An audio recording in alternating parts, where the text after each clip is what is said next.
প্রিয় দর্শক, আশা করি সকলে ভালো আছেন।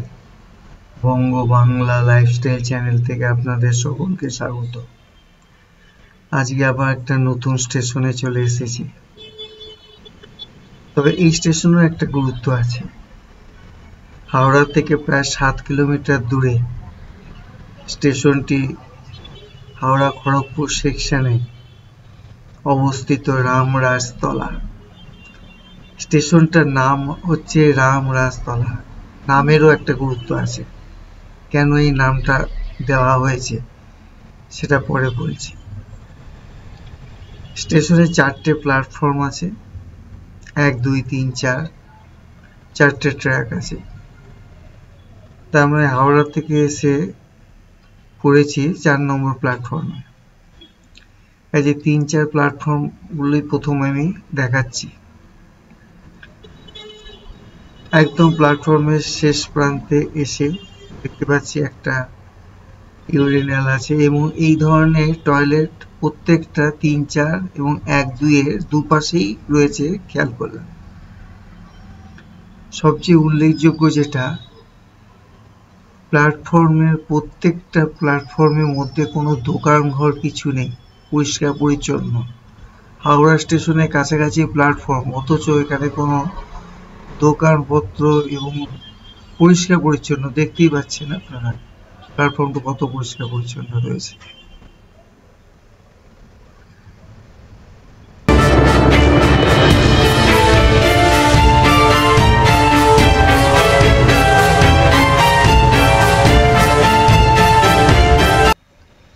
স্টেশনে সরকারিভাবে একটা ক্যান্টিন রয়েছে, তাও সেটা বন্ধ। যাত্রীদের বসার মাঝে মাঝে জায়গাও রয়েছে। প্রচুর ট্রেন যাতায়াত করে এই রাস্তা দিয়ে। খড়গপুর, পাঁশকুড়া, মেদিনীপুর, বাঁকুড়া, প্রত্যেকটা লাইনের ট্রেন 10-5 মিনিট অন্তর অন্তরই চলাচল করে। একটা ওভারব্রিজ আছে। স্টেশনটা খুবই ছোট। এই ওভার ব্রিজের পরে আমরা দেখতে পাচ্ছি দূরে একটা লেভেল ক্রসিং। লেভেল ক্রসিং এ প্রায় 5-10 মিনিট অন্তর অন্তর লেভেল ক্রসিংটা বন্ধ করতে হয়, আর ট্রেন খুব ঘন ঘন চলাচল করে এই রাস্তা দিয়ে। আজকে আমি একটা দেখাবো। এই লেভেল ক্রসিং এ বাঁ দিক দিয়ে 500 মিটার দূরে একটা মন্দির আছে, রাম মন্দির। এই যে লেভেল ক্রসিং, এই দিক দিয়ে 500 মিটার দূরে আমরা সেই রাম মন্দিরে চলে এসেছি। অযোধ্যা রাম চৌধুরী স্বপ্নাদেশে তিনি এই প্রথম রামের পুজো করেন।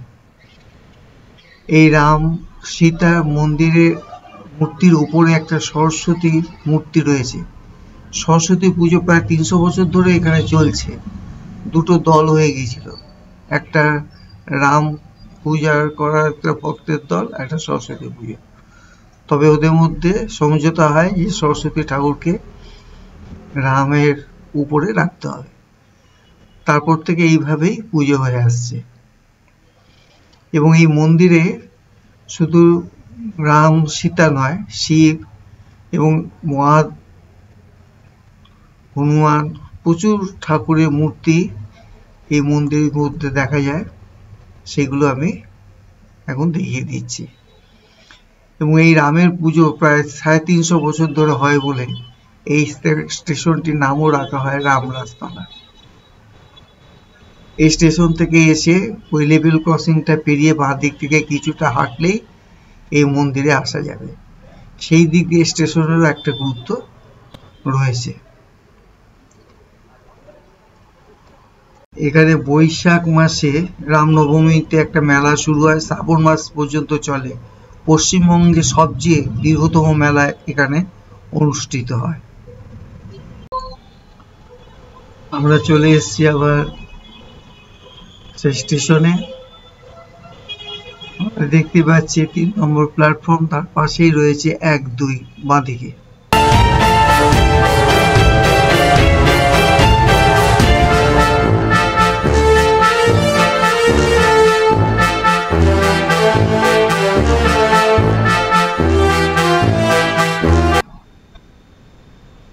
এইটা হচ্ছে 1 নম্বর প্ল্যাটফর্ম, কিন্তু এখান থেকে ট্রেনে ওঠা যাবে না।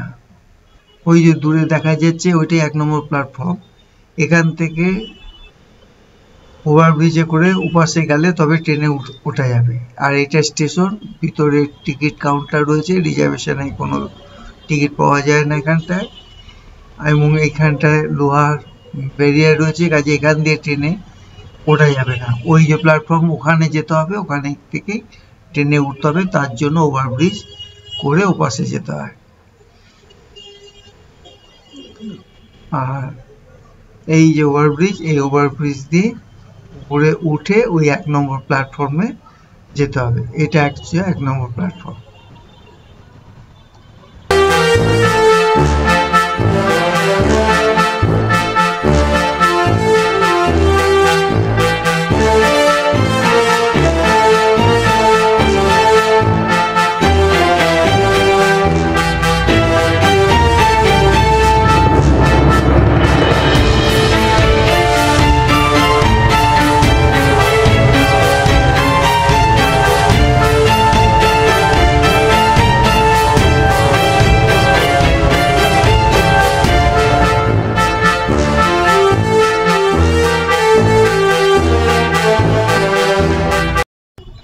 লক্ষ্য করলে 1 নম্বর প্ল্যাটফর্ম থেকে ট্রেনগুলো সাধারণত হাওড়ার দিকে যায়, আর 3 নম্বর প্ল্যাটফর্মে ট্রেনগুলো খড়গপুরের দিকে আসে। এখানে সেই এক দোকান, এক স্টেশনে কাউন্টার বসানো আছে, কিন্তু খোলে না।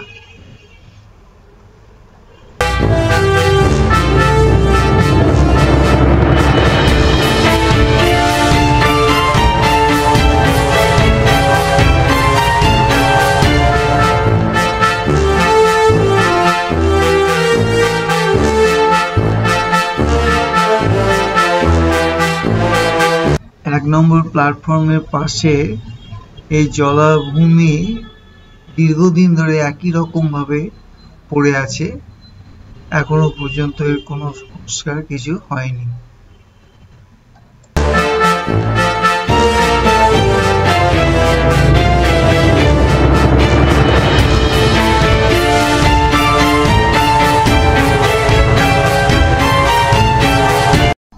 আপনারা নিজেরাই দেখতে পাচ্ছেন এত পরিষ্কার পরিচ্ছন্ন প্ল্যাটফর্ম খুব কমই দেখা যায়।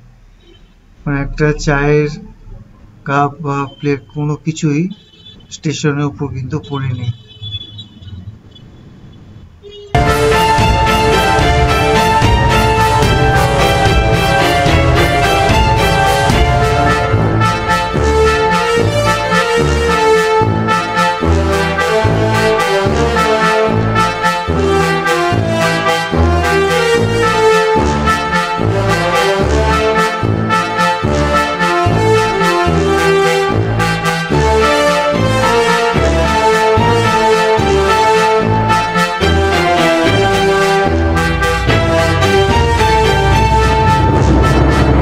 রামরাজতলা থেকে চলে এসেছিলাম হাওড়া স্টেশনের সাবওয়েতে। এসে দেখলাম সাবওয়ের সংস্কার চলছে, মাঝখানটা ঘিরে রেখে নিচের যে টাইলস গুলো সেগুলো পরিবর্তন করছে, যার জন্য একটুখানি মানুষের চলাচলে একটুখানি অসুবিধারই সৃষ্টি হচ্ছে। আরেকটা খেয়াল করলাম যে সাবওয়ের ভিতরটা সবজি, কাপড় এবং অন্যান্য দোকানপাটে প্রায় চলছে এখানে।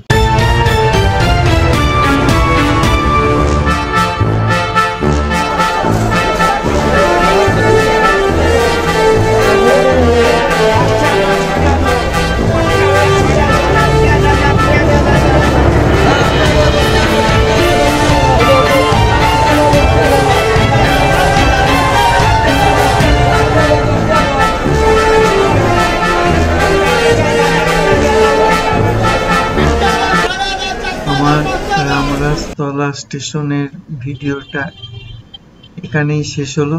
যদি ভালো লেগে থাকে তাহলে অবশ্যই শেয়ার করবেন, লাইক করবেন এবং চ্যানেলটা অবশ্যই সাবস্ক্রাইব করবেন। আশা করি আপনারা সকলে ভালো থাকবেন, সুস্থ থাকবেন। আজকে এই পর্যন্তই, টাটা।